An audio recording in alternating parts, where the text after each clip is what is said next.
Everyone in that town had been waiting for the old bank on the square to come down, and when Emil Novak died, they finally got their chance. He left the building to his two granddaughters. Danica was 24. Marlee was 20.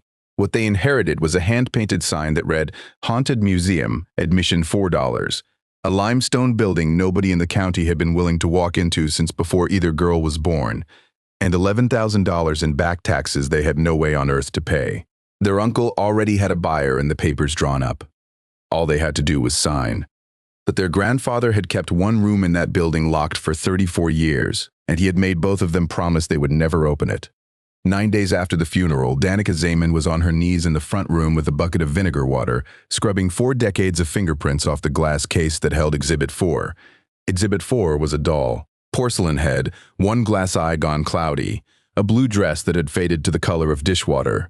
The card in front of it said, "The doll that won't stay put," and underneath in her grandfather's blocky handwriting found in a cellar, "Moved 3 times on its own." "It never moved once," Marlee said from the stepladder. "He told me that when I was 9, he said the moving part was for the kids from Norfolk." "I know. He said if you tell them it moved, they look at it for 2 minutes instead of 4 seconds." "I know, Marlee." Her sister came down off the ladder with the dust rag balled in her fist. Marlee was 20 years old, 2 semesters into the community college in the next town over, and she had their mother's habit of standing too close when she wanted something. "So are we cleaning it or are we cleaning it out?" Danica wrung the sponge into the bucket and didn't answer, because she didn't have one. The building had been the Bremer County State Bank until 1987.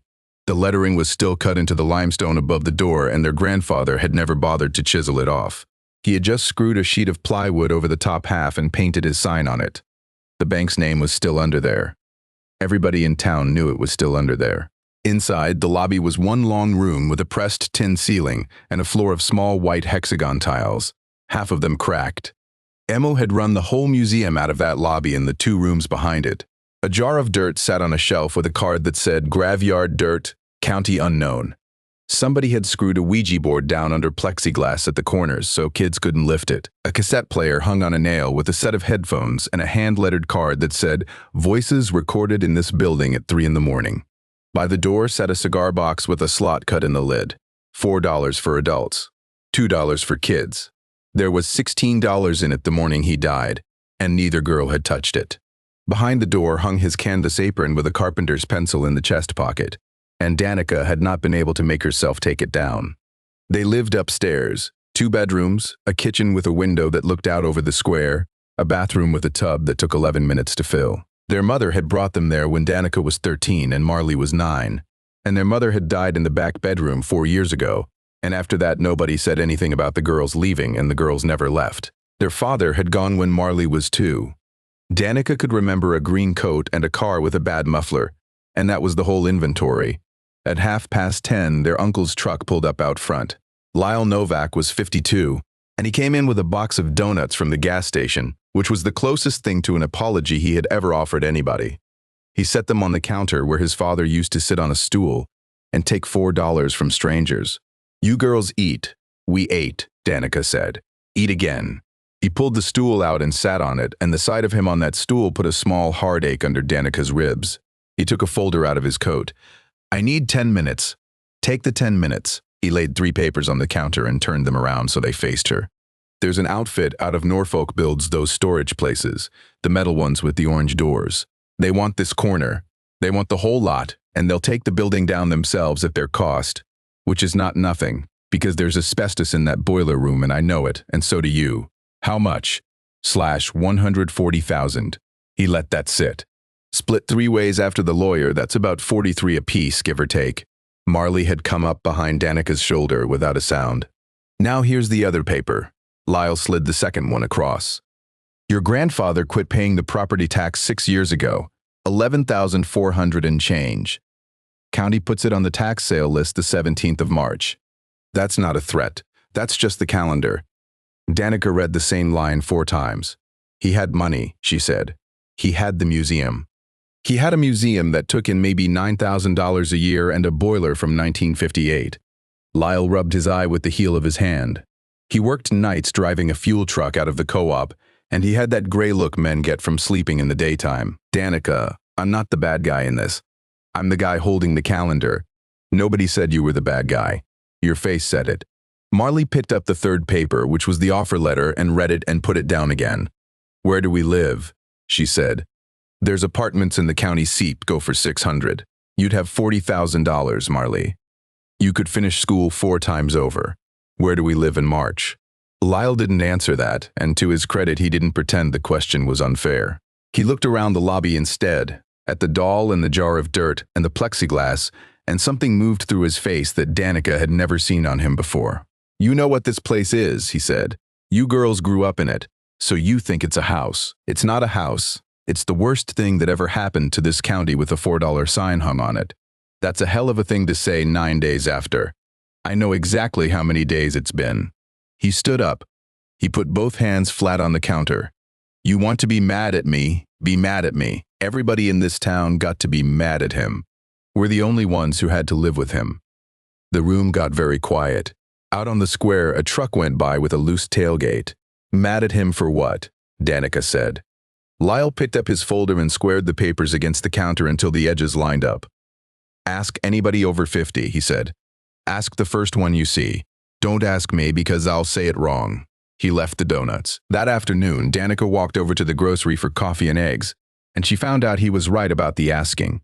The store was 4 aisles in a meat case, and the woman at the register had known both girls since they were small. She rang up the eggs and said she was sorry about a meal, and she meant it, and that would have been the end of it. But a man was standing behind Danica with a bag of water softener salt on his shoulder. He was maybe 70. He set the salt down on the belt when the line moved, and he looked at the front window, where you could see the corner of the limestone building across the square, and he said it like a man mentioning the weather.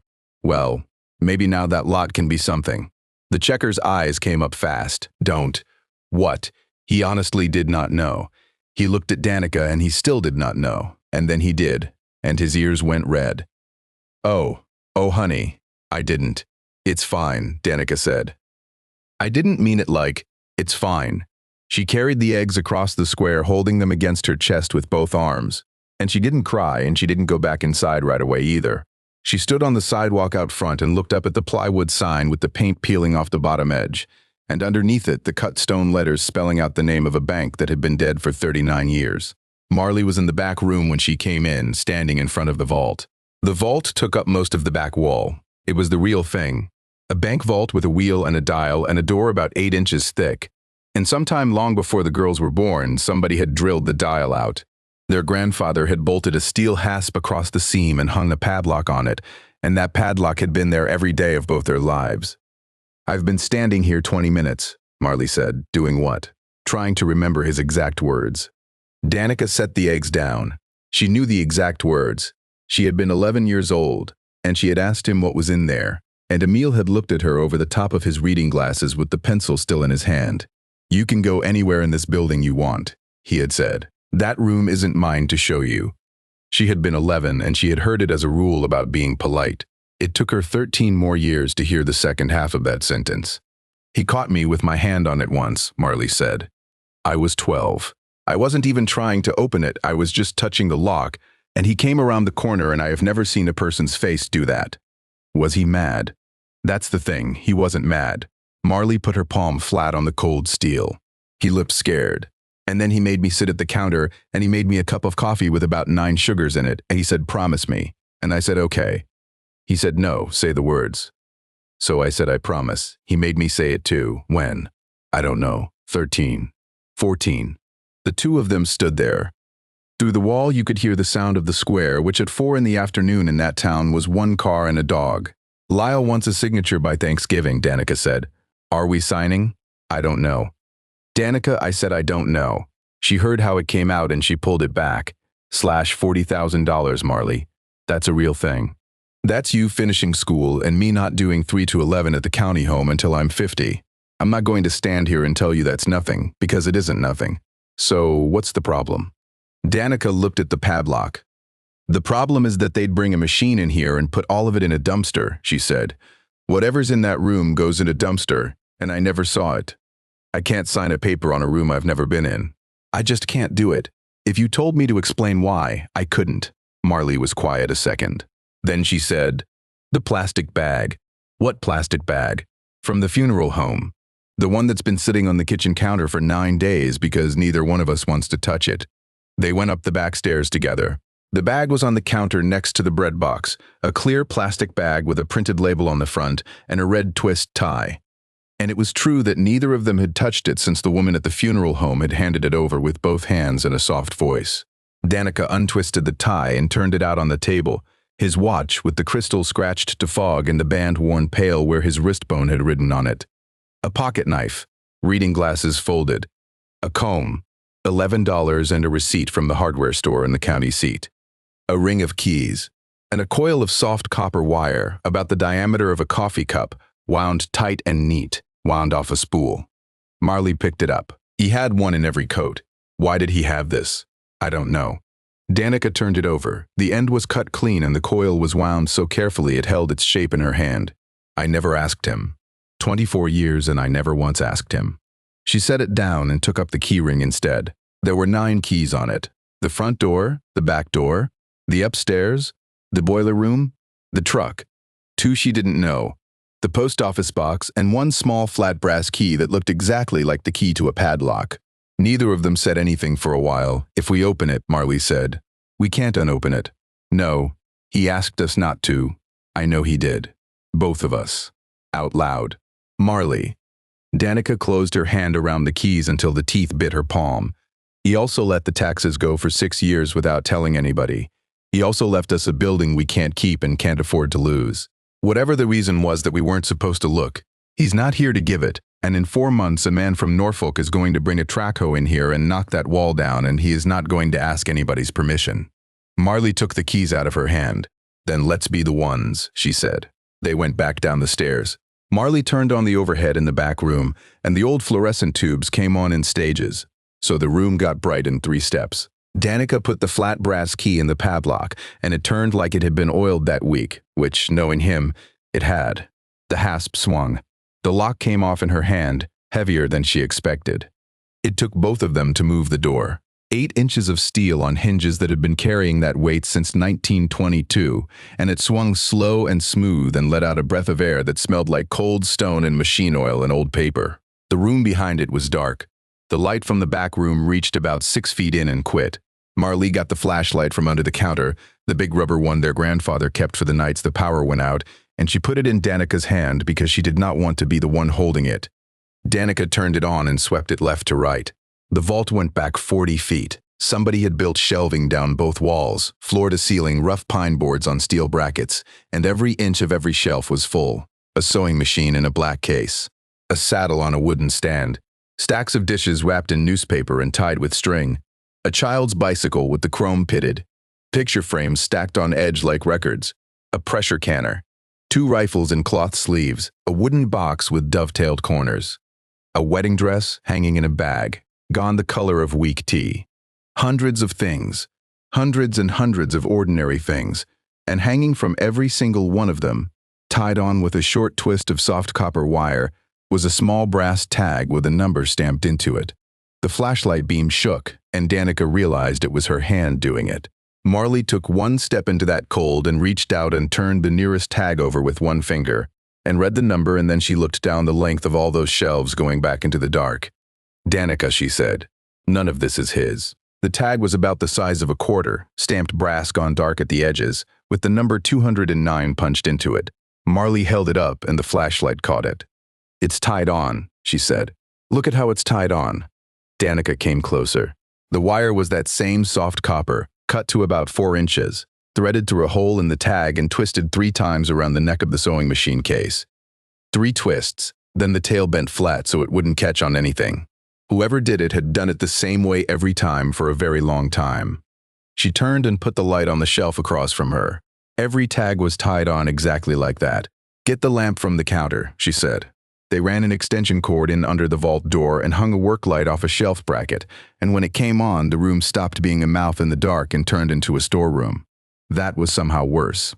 It was cold in there, colder than the rest of the building, and it smelled like stone and oil and paper.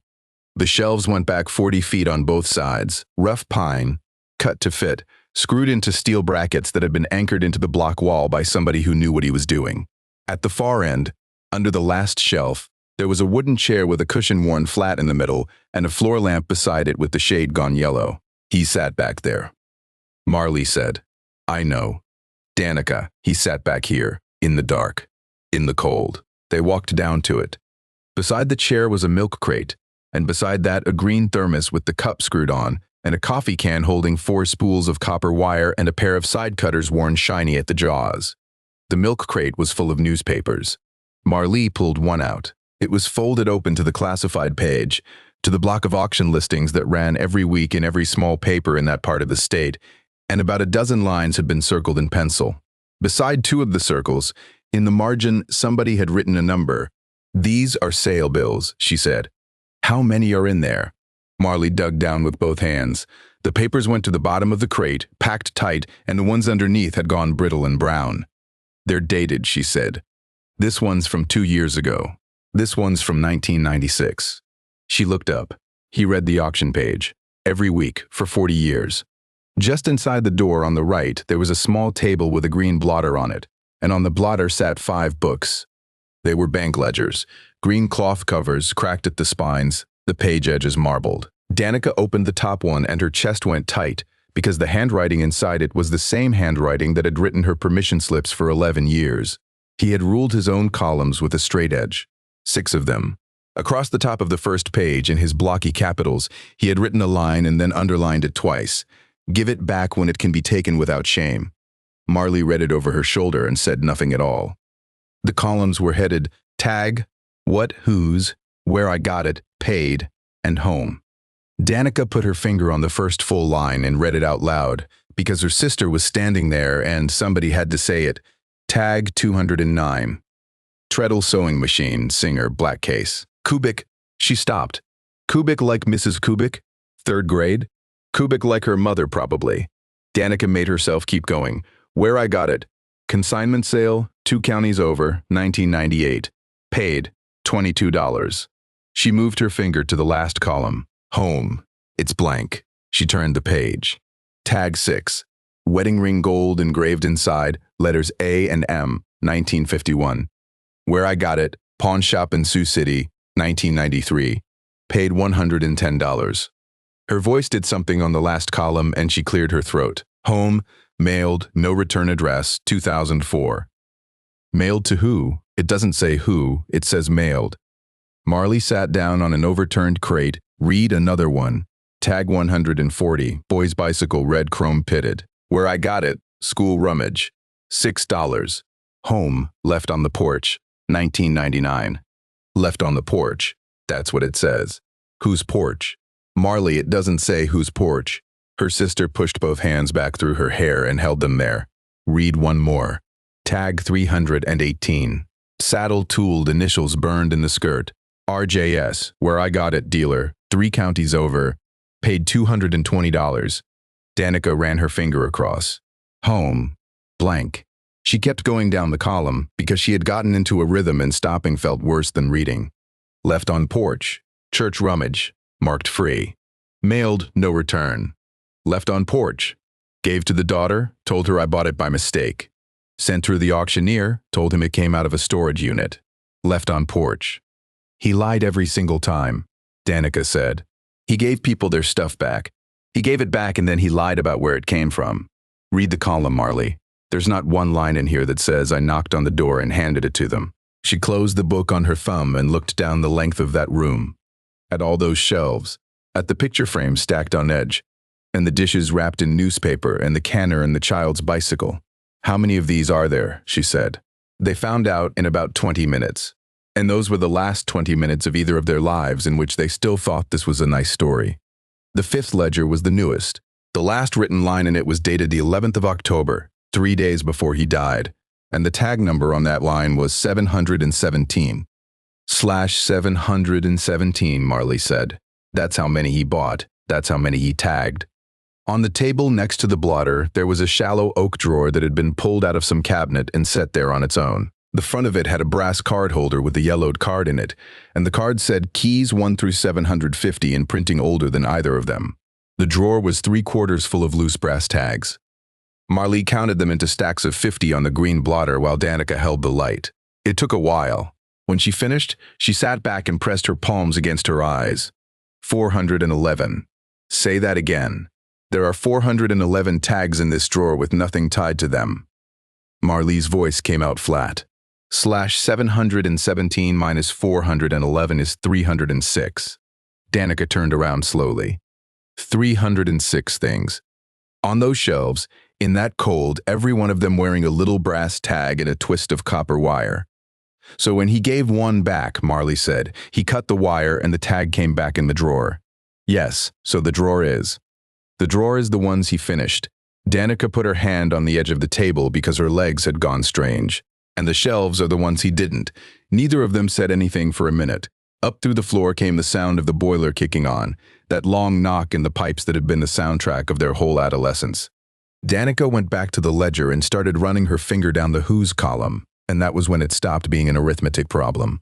Kubik, Petrick, Sorensen, Vrana, names off the mailboxes on the county roads. Half of them were on the sign-in sheet at the county home where she worked 3 to 11. 4 were in her own graduating class of 31 people. Then her finger stopped on tag. 402. Man's pocket watch, chain, engraved case, she read. Petrick, pawn shop, county seat. 2001. Paid $40. Home, blank. What? Petrick. Danica looked up. Marley, I feed a woman named Petrick. Room 14. She's 91. I do her cardigan buttons every night because her hands don't work anymore, and she calls me by her sister's name about half the time, and I have to be there at 3 o'clock this afternoon. Marley got up off the crate. That's her husband's watch, Danica said.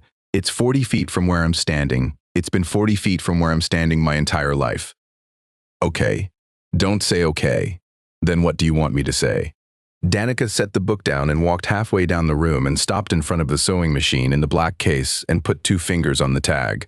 I want somebody to explain to me why we weren't allowed in here, she said. He was a good man. Marley had her chin up, which was what she did when she was about to be right at somebody. That's the explanation. Farm sales, Danica, when somebody around here loses everything, they set it out in the yard on tables and the whole county comes and picks it apart for $1 apiece. Mom told me that. She said it's the worst day of a family's life and it looks like a party. I know what a farm sale is, so he went to them. He went for 40 years and he bought back people's things and he kept them in a bank vault, and he snuck them onto porches at night. Her eyes were bright and she was talking fast, alone, in the cold, with a pencil. That's the whole answer. Danica wanted it to be. She wanted it so badly her jaw ached. Then why couldn't we know, she said. What? He made us promise. Both of us, he got that look on your face when you touched the lock. Danica held up the ledger. If this is a man doing a kind thing in secret, the secret is for the people he's giving to. That's decent. But he didn't hide it from them, Marley. He hid it from us. There is no version of a nice story where a man scares his 12-year-old granddaughter away from a room full of kindness. Marley opened her mouth and closed it. And there's another thing. Danica went back to the first ledger and turned to page 1, line 1, and read the date, and felt something cold come up her arms. Tag 1 is dated the 9th of April, 1984. Okay, the bank closed in 87. So he was doing this while he still worked there. Marley came up the room and looked at the page for a long moment. Maybe he saw it coming, she said. Maybe he knew the bank was going under. And he started early. Maybe. That was the word Danica said out loud. What she was actually doing was thinking about her uncle standing at the counter with his folder squared against the edge, telling her to ask anybody over 50 and not to ask him because he would say it wrong. She worked her shift that afternoon.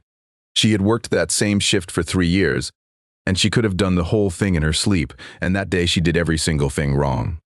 The wrong tray went to the wrong room. She forgot to sign the log at the nurse's station. At 6 o'clock, she stood in the hallway outside room 14 with a clean cardigan over her arm and could not make herself go through the door. Then she went through the door, because that was the job. The woman in room 14 was 91 years old, and she weighed about as much as a bag of softener salt, and she liked her cardigan buttoned all the way up to the second button from the top and no higher. Danica sat on the edge of the bed and started at the bottom. Your hands are cold, honey. I know. Sorry. I don't mind it. The old woman watched her work. You do these very nice. The other one goes too fast and she pinches. I'll say something to her. Don't. She's got a boy at home. She was quiet a second. What's your name again? Danica. Danica what? Danica got the fourth button through and started on the fifth. And she did not look up, and afterward she could never explain to anybody why she answered the whole question instead of half of it. Zeman, she said. My grandpa was Emil Novak. The room did not go cold. Nothing dramatic happened at all. The old woman's hands, which had been resting one on top of the other, moved apart on the blanket about an inch. That was the whole thing. That was all of it. Oh, she said. Danica kept going. Fifth button. Sixth. I'm sorry, Danica said. What for? You're doing my buttons. I don't know. The old woman turned her head and looked out the dark window at the parking lot for a while, and then she reached over with the hand that still worked a little and patted Danica twice on the wrist. You do them very nice, she said. Danica clocked out at 11 and drove the 9 miles back to town with the radio off. And she did not go upstairs. She went in the back door and through the back room and into the cold, where her sister was sitting on the crate with a blanket around her shoulders and all 5 ledgers open on the floor. There's a box under the table, Danica said. It was a flat cardboard box that copy paper comes in, and somebody had written one word on the end of it in grease pencil, bank. Marley pulled it out and set it on the crate and took the lid off. Inside were papers, loose sheets and accordion folders with elastic strings that went around a button. And the paper inside had gone the color of weak coffee. Danica took out the first one. It was a carbon copy on thin pink paper, and across the top was printed a phrase she had seen on every legal notice in her life. Notice of acceleration and demand. Under that, typed on a typewriter, was a family's name and a legal description of a piece of ground. Section, township, range, 240 acres. Under that was a paragraph about the full amount coming due immediately, and a date, and a line for a signature. This was the crash of an underclad reality, and that was a paragraph about the full amount coming due immediately, and a date, and a line for a signature, which was by a family track in 4 hours of 5 hours, the closest camping down the street. The date was the 2nd of March, 1984. Danica's eyes went to the bottom of the page. The signature was in blue ballpoint, small and neat, slanting a little to the right. She had seen it on report cards and permission slips in the back of a check for her graduation. Printed underneath it, in those same blocky capitals from the top of every ledger page, were 3 words. E. Novak, Loan Officer. She didn't say anything. She put the sheet down on the crate and picked up the next folder and opened it, and it was the same form with a different family and a different piece of ground, and the same signature at the bottom. So was the next one. So was the one after that. Marley had gone very still beside her. Count them, Danica. Count them, Marley. Her sister counted, and her hands were shaking by the end, and it took 4 minutes, and when she was done, she said the number in a voice gone thin and strange. 86. 86 folders. That was 86 families. 1982 through 1986. 4.5 years of them, every one signed at the bottom by a man who had made both girls promise, out loud in words, that they would never open this room. Danica picked up the first notice again and held it next to the ledger under the work light. The name on the notice was in the Who's column. She went through 11 more. Every name on every notice was somewhere in those 5 books. Then she set them both down on the green blotter, the notice and the ledger, side by side, and she stood there in the cold with 306 brass tags hanging in the dark behind her, and the whole shape of it arrived at once, in one piece, and there was no putting it back. Marley, she said, don't. He didn't collect their things. He took them. They stayed in that room until almost 2 in the morning, and by the end, neither of them was reading anymore. They were just sitting on the cold floor with the notices fanned out around them like a hand of cards nobody wanted to play. Say something, Marley said finally. I don't have anything. You always have something. Not tonight. They went up the back stairs, and Danica lay on top of her blankets with her work shoes still on, and she stared at the ceiling and did arithmetic. 86 families. 717 tags. 411 back in the drawer. 41 years between the 9th of April, 1984 and the 11th of October. She had eaten supper at that man's table roughly 4,000 times. For 2 days after that, neither sister brought it up. Danica worked her shifts. Marley did not go to her Tuesday class or her Thursday class, and Danica did not ask about it, because asking would have meant talking, and talking would have meant starting with the vault. On the 3rd morning, Danica got up at 4:30 and drove out to the co-op. Her uncle's fuel truck was at the island with the hose in it, and Lyle standing beside it in a canvas coat with his hood up. The yard light made everything the color of weak tea. He saw her car and did not look particularly surprised. She got out with the folder under her arm. "You're up early," he said. "I never went to bed. That'll get old." He watched the numbers roll on the pump. "You come to sign. I came to show you something." She held out the folder. Lyle looked at it for a second, and then he took his glove off with his teeth and took it and opened it. And he read the first page under the yard light with the hose still running. He didn't flinch. He didn't ask what it was. "How many are there?" he said. /86. Lyle nodded slowly. "I thought it was more." "You knew." "Danica, everybody over 50 in this county knows." He closed the folder and handed it back. "Ask me what I got for Christmas in 1985. "Go on. What did you get for Christmas in 1985? "A rock through my bedroom window and a note wrapped around it." He said it without any particular heat. "I was 11. My mother put cardboard in the frame because we couldn't get glass cut until after the first of the year, and she never once said out loud why it happened. Nobody in that house ever said out loud why anything happened." The pump clicked off. He hung the hose up and screwed the cap back on and did not look at her while he did it. "What did the note say?" "I never read it. My mother put it in the stove before I got downstairs." He shrugged.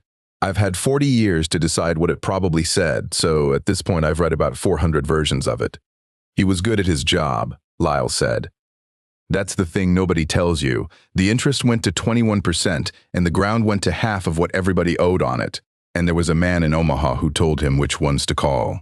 He called them. He was the one they saw, so he's the one they hate. That's how it works. Nobody in this county has ever thrown a rock at a man in Omaha." "Did you know what was in the vault?" "No." He turned around then. "I knew there was something in there. I figured it was paper. Probably a file cabinet full of what he did, and him back there gnawing on it, because that is the single most Emil Novak thing I could think of." He almost laughed, and it came out wrong. "What is it?" Danica told him. Lyle listened all the way through without one interruption. When she got to the tag drawer and the 411, he took his cap off and put it back on. "Well?" he said. "That's it? Well? What do you want me to say, kid? That it's beautiful?" His voice cracked down the middle and he got it back. "You know how many people came to that funeral? You counted them same as me. /11. 11. And 2 of them were the funeral home." He climbed up on the running board and stopped there. "Sell the building, Danica. I'm asking you. Whatever's in that room, it's 40 years of a man talking to himself. Let it go in the ground with him." He shut the door and pulled out onto the highway, and Danica stood in the empty yard until the taillights were gone. Marley spent that afternoon at the library. The library was 1 room and a half in the basement of the community building, and the local history shelf was along the back wall, and the bound newspaper volumes were on the bottom. 4 of them per year. Cracked green buckram with the year stamped in gold. She came back at 6 with the photograph on her phone and her face gone gray. "Page 5, she said. "March 1984. 3 inches under the county news between a 4-H meeting and a hog report." Danica read it off the screen. "Axel Sorensen, 58, of Rural Route 2, was pronounced dead Tuesday morning in the lobby of the Bremer County State Bank, where he had come to discuss a loan matter. Sheriff's deputies attributed the death to natural causes. Mr. Sorensen is survived by his wife and by a daughter, Ingrid, 13. Neither of them said anything for a while. /13, Marley said. "I know. She'd have been at school when it happened. Somebody came and got her out of class." Marley took the phone back. "Somebody walked into a classroom in this town and took that girl out into the hall. There's a sale bill in the next issue," she said. "Same family, complete dispersal, farm machinery, household goods, terms cash day of sale, Saturday the 7th of April. And tag 1 is dated the 9th of April, 2 days after." They went down to the vault. Tag 1 was on the top shelf nearest the door, which meant it had been the closest thing to the light for 41 years. It was wrapped in a flour sack towel and tied with string, and Danica had to stand on the crate to reach it. Inside the towel was a Bible, black leather gone soft at the corners, the spine repaired at some point with black thread by somebody who was not a bookbinder. The printing inside was in Danish. Marley opened the front cover. The end paper was covered in handwriting. 4 different hands. 4 different inks going back to a line at the top written in brown ink that had faded almost to nothing. Births. Just births, one under the other. Name and date in a column that came down the whole page and continued onto the flyleaf. The last two entries were in blue ballpoint in a round, careful, old-fashioned hand. Axel Wilhelm, born the 3rd of January, 1926. Ingrid Marie, born the 8th of June, 1970. That's her grandmother's writing, Marley said. It has to be.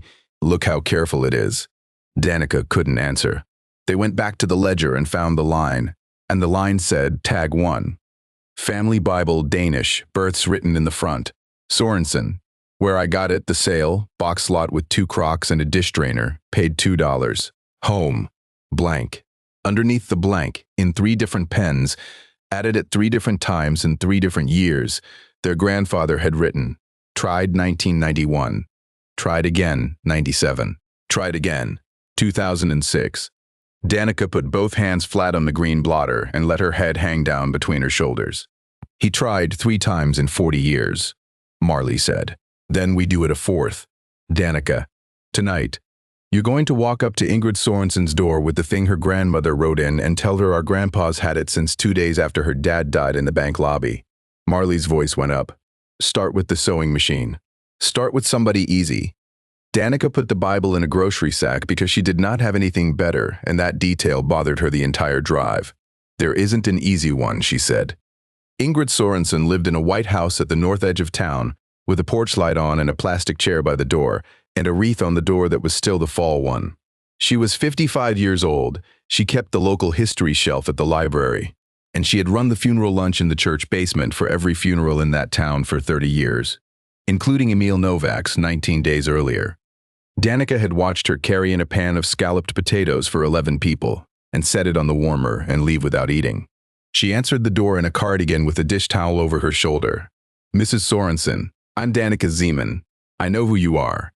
Not unkind, just a fact, put on the table. I made the lunch. I know. Thank you. You don't thank somebody for that. It's a job somebody does. She looked at the sack. What is that? Can I come in? No. So Danica stood on the step in the cold and took it out of the sack and held it out with both hands, and she had not planned one word of what she was going to say, which turned out to matter. This was in my grandfather's building, she said. He bought it at your family's sale in April of 1984 for $2 and he kept it for 41 years. It's yours. I'm giving it back. Ingrid did not take it. She looked at it for a while, then she reached out and opened the front cover with 2 fingers, without lifting it out of Danica's hands. And she looked at the end paper, something went through her face, and was gone. That's my grandmother's hand, she said. Yes. She wrote my name in there the summer I was born. She was mostly blind by then. Ingrid closed the cover.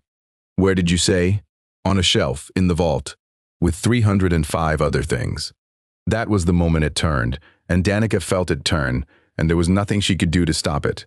305 other things. Ingrid said, yes, he had a room. Yes. For 41 years, that man had a room in the middle of this town with our lives on shelves in it, and he sat in there at night. Her voice never got loud. It got quiet and very even, which was so much worse. And now he's dead, and here's his granddaughter on my step at 8 o'clock at night, with my grandmother's Bible in a grocery sack. And what am I supposed to do? You're supposed to take it. It's yours. You came out here so a dead man could feel better. Ingrid put her hand on the door. Look at me and tell me I'm wrong. Danica opened her mouth and found she could not do it. Take it home, Ingrid said. She closed the door. She did not slam it. Danica stood in the porch light with the Bible in her 2 hands and heard the deadbolt go over, and then the porch light went off, and she was standing in the dark in the driveway of a woman whose father had died on the floor of a building she lived in. If you've come this far with Danica, take a second and hit subscribe, because what she did at 1 o'clock that morning is the part I have been waiting to tell you. She came home, she put the Bible back in the flour sack towel and put it back on the top shelf nearest the door, and she did not tie the tag on because she could not make her hands do it. Then she picked up the side cutters out of the coffee can. She started at the front of the room, at the sewing machine in the black case, and she cut the copper wire and the tag came off in her palm. Then she did the picture frames. The canner came next. After that, the stack of dishes wrapped in newspaper and tied with string. She was not thinking anything.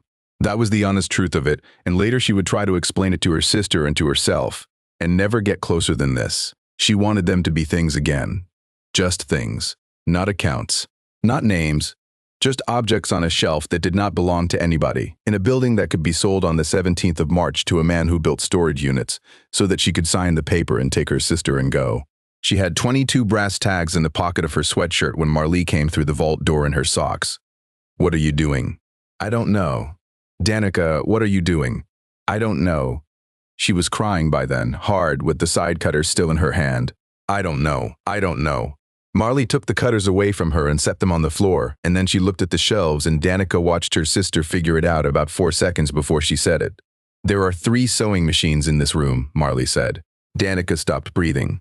"There are 3 sewing machines and 2 canners, and I don't know how many picture frames, and the ledger says black case, and the tag is the only thing that says which one is whose." Marlee got down on her knees on the concrete. "Empty your pocket. Right now." On the blotter.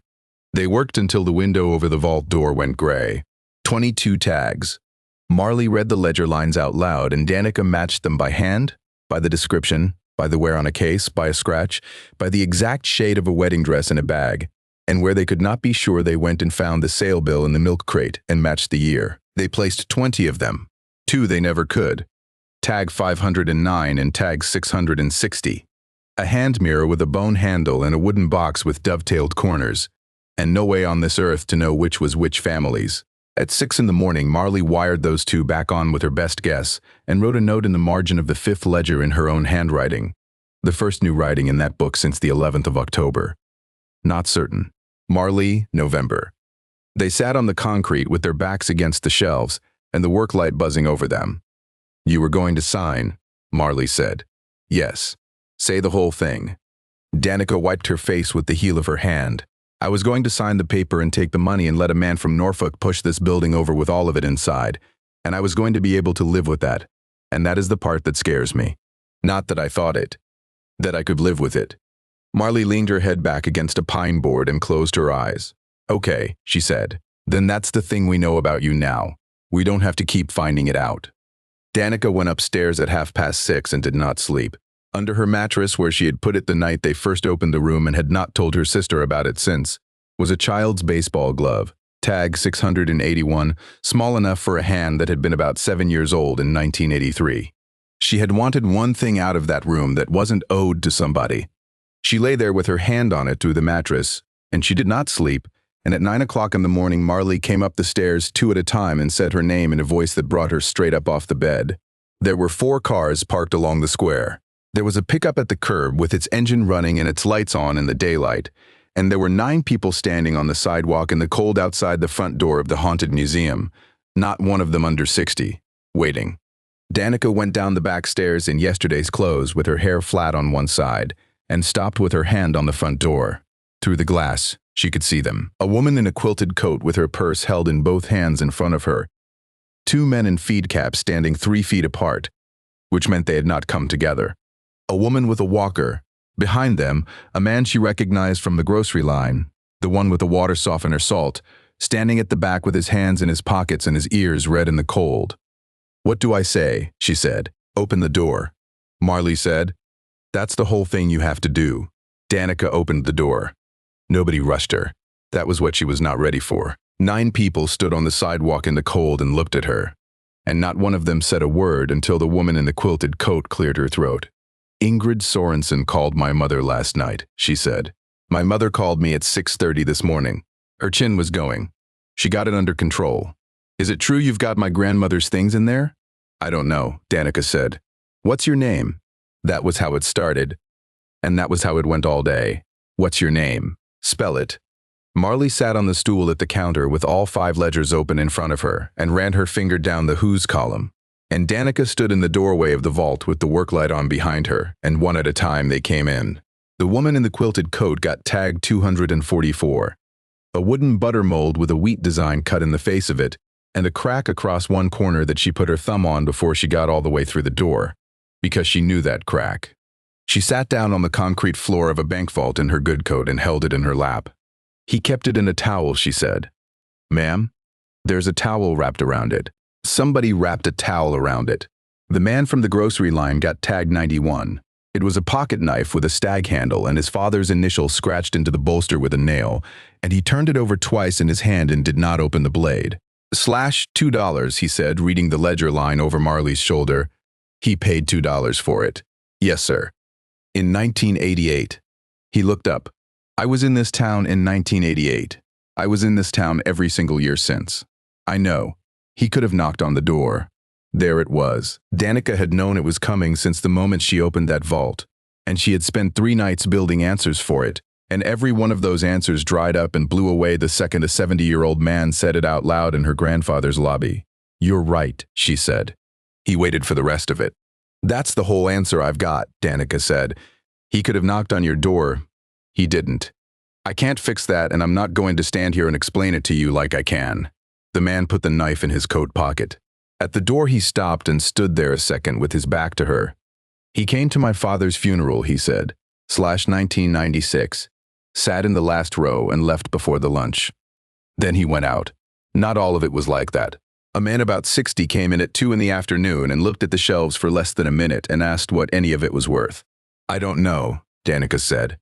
Some of it isn't worth anything. Some of it might be. There's a ring in that book. My mother's ring. He tapped the counter. I want the ring. Marley found it. Tag 502, a thin gold band with a chip of a stone in it, bought at an antique mall in the county seat for $60. He took it, held it up, and put it in his shirt pocket. I'm going to sell it, he said, and he watched Danica's face while he said it, waiting to be judged. It's yours, she said. That's what yours means. He nodded once and left, and Danica had to go stand in the boiler room for 4 minutes afterward, and she did not tell her sister why. By 6 o'clock, they had given back 11 things. 11 out of 306. And Marley had a second list going by then, on the back of an envelope, and it was the list that scared Danica worse than the first one. 4 names in the ledger with nobody left in the county to give anything to. A family that went to Arizona in '86 and never came back. 1 name ended altogether when the last brother died in 2009. And a woman had moved twice and married twice and could not be found under any of the 3 names Marley tried. What do we do with those? Marley said. I don't know. He didn't know either. Marley turned the envelope over. There's a page in the back of book 4. Same names. He wrote them down 30 years ago and he never crossed one of them off. The letter from the county came on Thursday.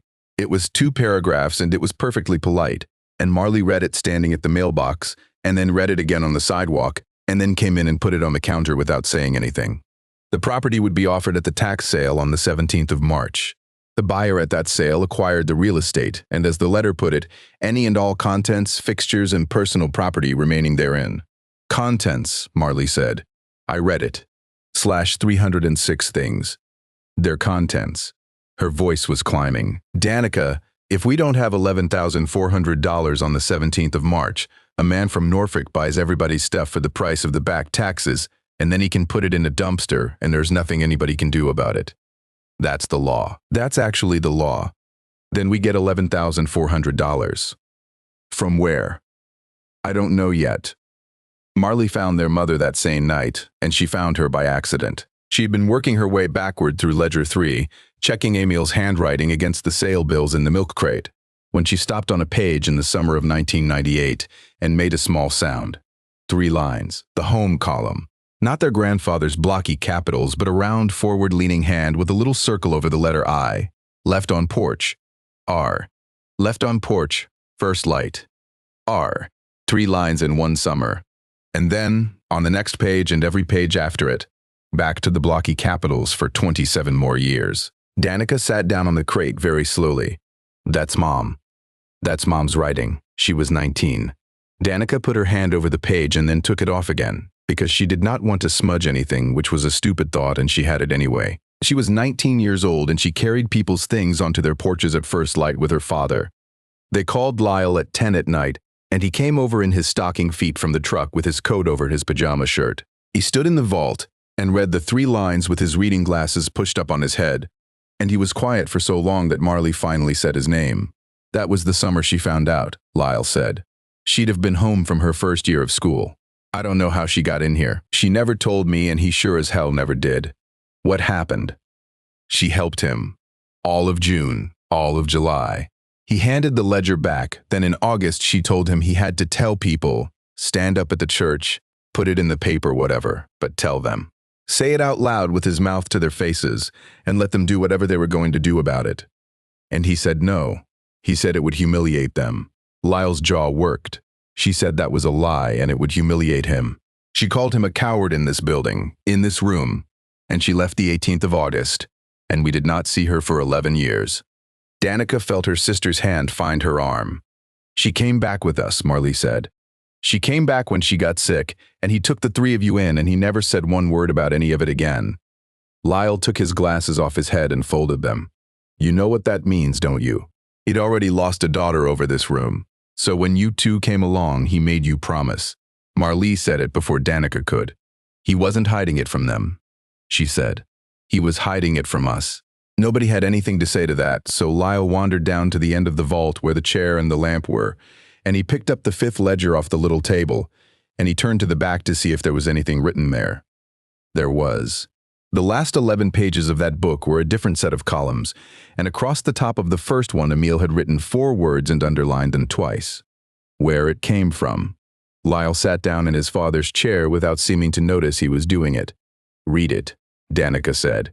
He didn't answer, so she came and stood beside him and read it herself, over his shoulder, in the yellow light of a lamp with a scorched shade. The insurance policy, cashed out in 1991, $4,200. His mother's diamond, sold in 89, $800. The good truck traded down, then traded down again. Museum admissions, a line for every year going back to 1993, $2,280 the first year, never once as much as $6,000 in any year after. And most of the way down the second page in the same neat hand as everything else. Home quarter, northwest of town, sold on contract, 1994, $96,000. Danica heard her uncle's breath go out of him. That's the ground, he said. Lyle, that's our ground. He put one finger on the line and it stayed there, shaking a little. That's the quarter my grandfather broke. That's where I learned to drive a tractor.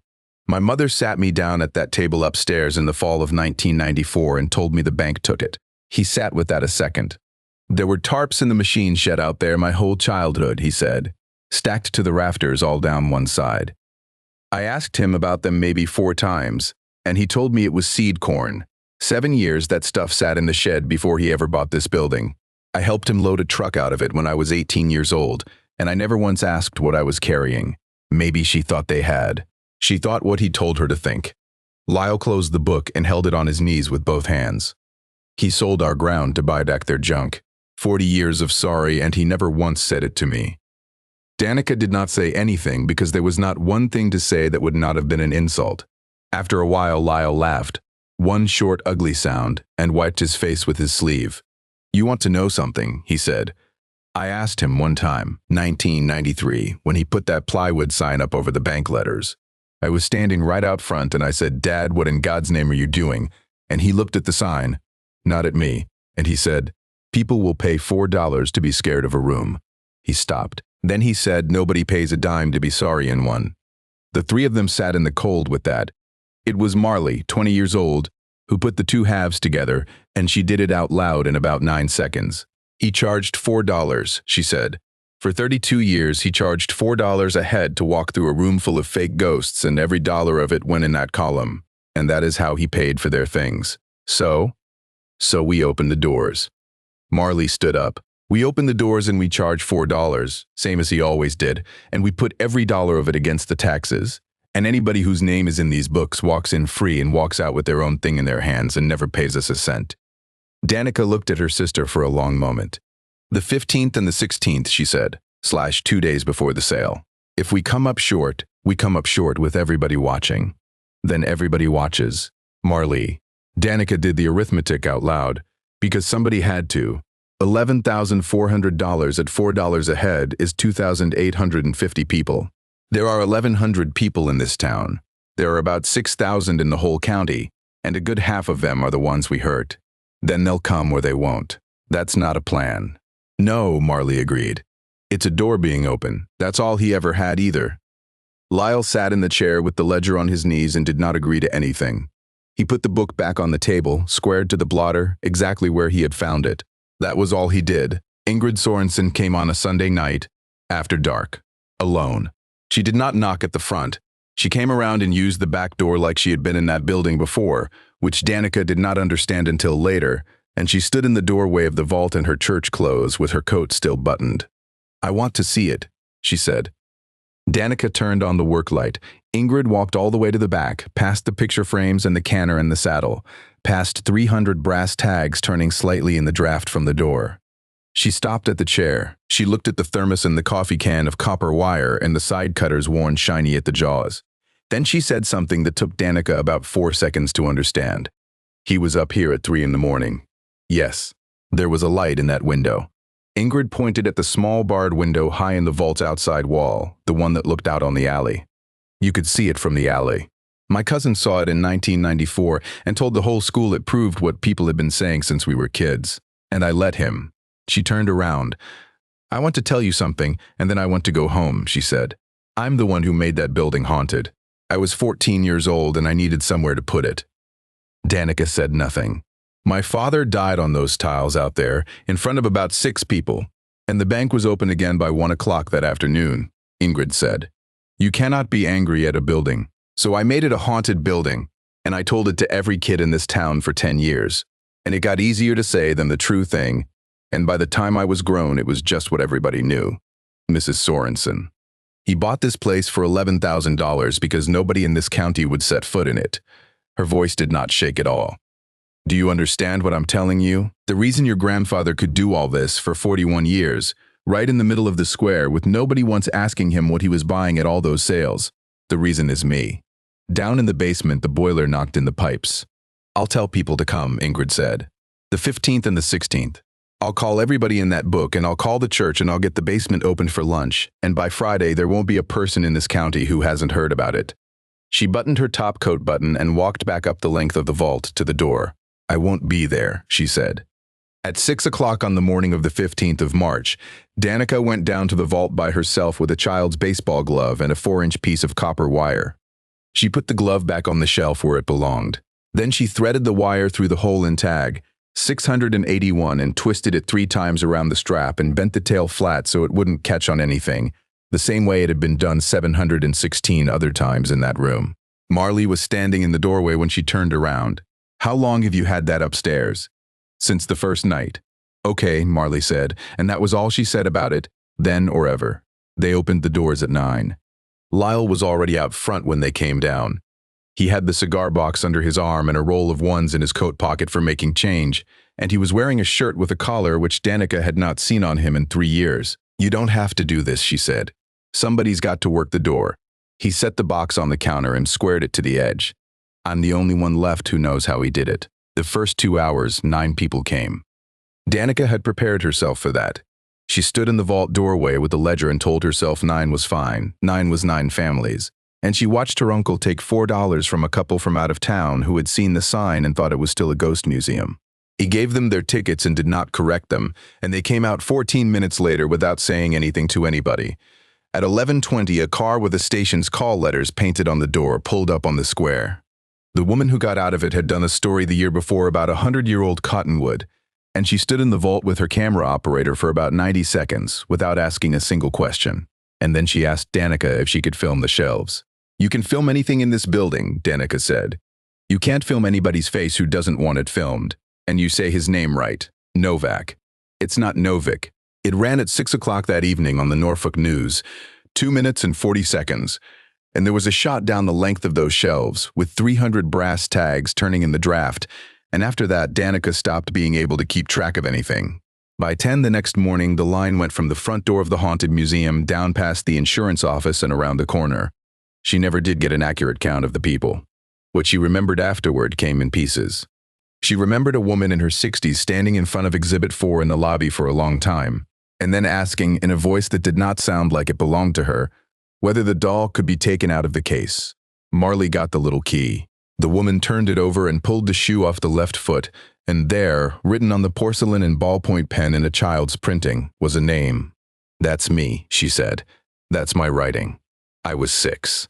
They looked it up. Tag 38. Bought at a farm sale in 1985 for $1. And in the home column, blank, and in the margin beside it, in their grandfather's hand, put out front where she might see it. He had it in the window," the woman said. For 30 years, he had it sitting in a glass case in the front window of this building with a card on it saying it walked around at night. Yes, ma'am. I've driven past this building 4,000 times. She held the doll against her chest with both arms and started to laugh. And then she wasn't laughing. I never came in because it cost $4. She remembered a man about 50 who came in for a set of dishes and left with a baseball glove and stood in the lobby putting his right hand into it over and over, and it did not fit anymore.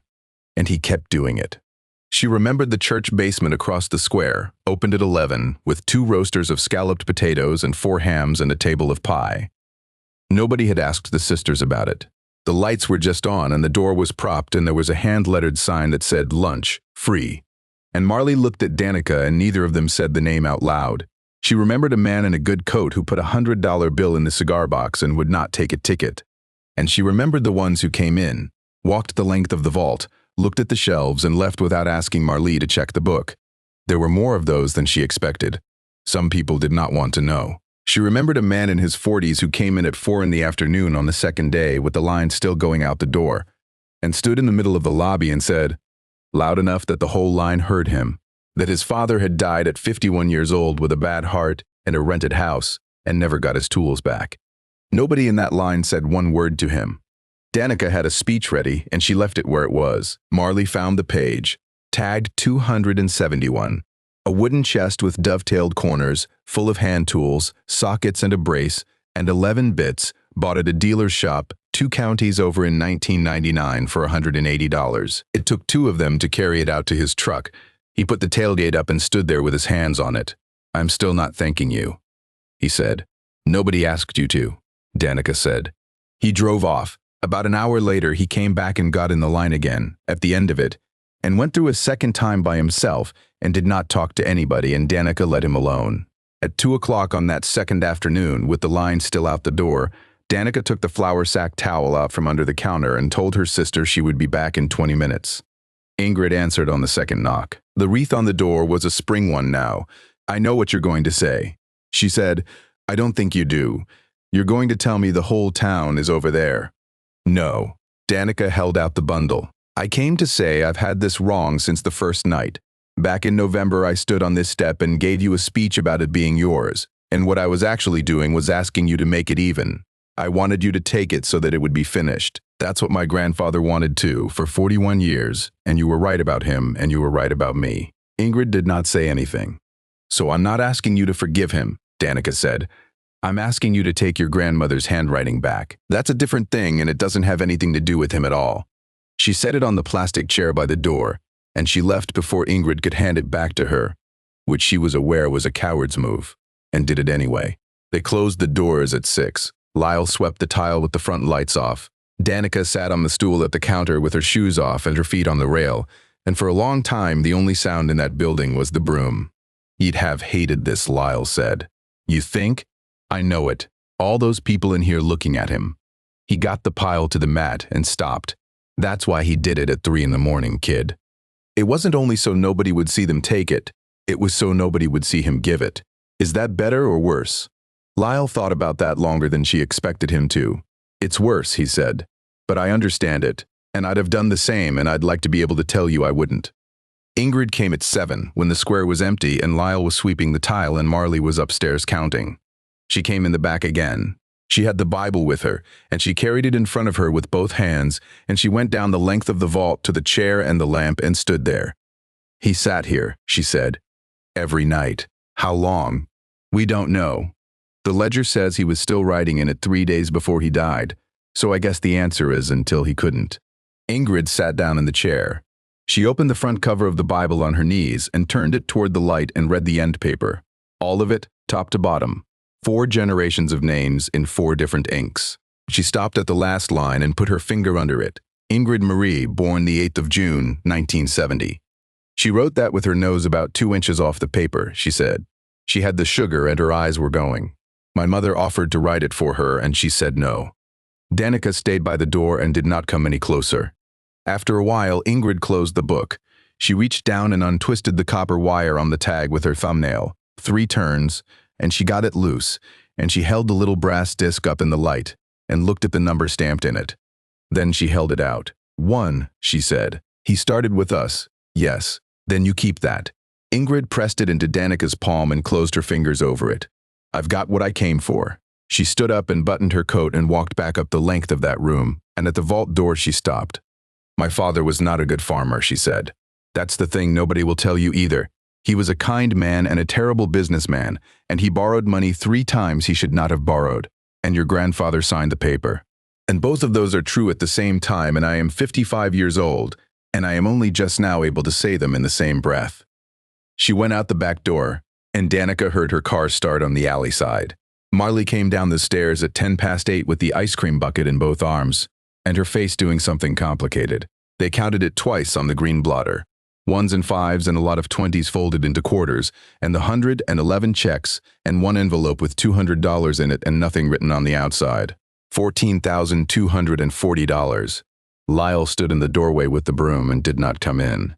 At 8 o'clock the next morning, the 17th of March, Danica stood at the treasurer's window in the county seat with the money in a zippered bank bag and paid $11,416 in back taxes on a limestone building on the square. The woman behind the glass ran the receipt and slid it under the window, and the tax sale started at 10, and their building was not on the list. Danica sat in her car in the courthouse parking lot for a while before she drove home. 3 months later, in the middle of June, the plywood sign came down.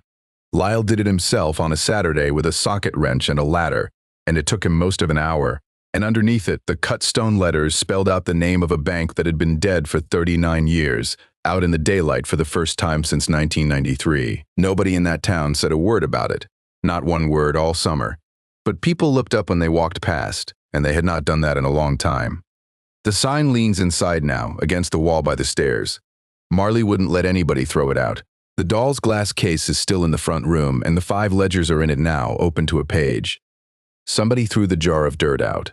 That Ouija board went in the dumpster the same week.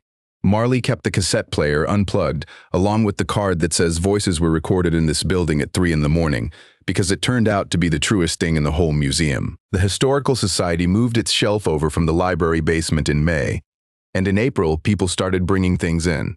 Nobody planned for that. A man drove up from 2 counties south with a kitchen table in the back of his pickup, a table he had bought for $9 at a farm sale in 1984, and he'd stood in the lobby and said he had always known whose it was.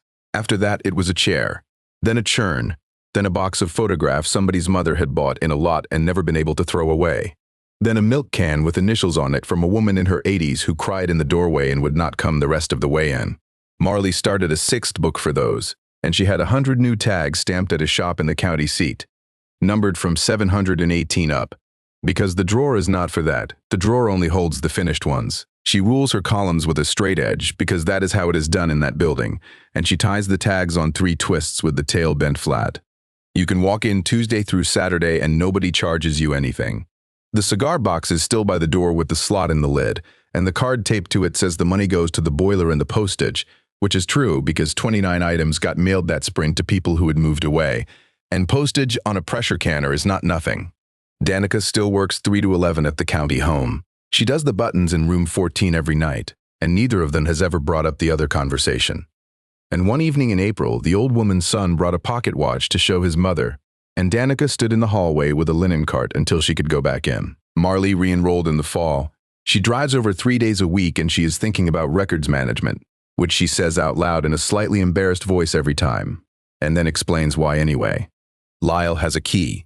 He comes on Tuesdays and sits at the counter and works the book, and he has found 9 families in 5 months, which is a better rate than his father ever managed, mostly because Lyle will pick up a telephone and his father would not. There are 41 things still on those shelves. Some of them will never go home. The Arizona family, the name that ended in 2009, a hand mirror with a bone handle that they will never be certain about. Danica has made her peace with the arithmetic on that, or she is working on it, which she has decided is the same thing for now. A woman from the college in Wayne came in July and asked her what the lesson was for a paper she was writing, and Danica stood there with a dust rag and could not come up with anything that sounded like a lesson. What she finally said was, "Some things you can't pay back, you just keep making payments." The woman wrote it down. Danica thought it sounded smaller out loud than it had in her head, and then she decided that was probably correct. The drawer sits on the desk by the door, pulled all the way out, with the yellowed card still in the brass holder on the front of it. Anybody can look. Most people do, and most people put a hand in and stir the tags around. And the sound it makes is the sound of a lot of small brass things sliding against each other. 676 of them now, 717, less the 41 still on the shelves. Danica dropped the last one in herself on a Tuesday evening in June, standing at that desk with her coat still on and her uncle 2 feet away with his reading glasses down on his nose. She held it a second first. Number 1, stamped by hand in 1922 by somebody who thought he was making a key tag for a bank that would be there forever. Then she let it go, and it made exactly the same small sound as all the others, which was the point, and she went upstairs to change for her shift.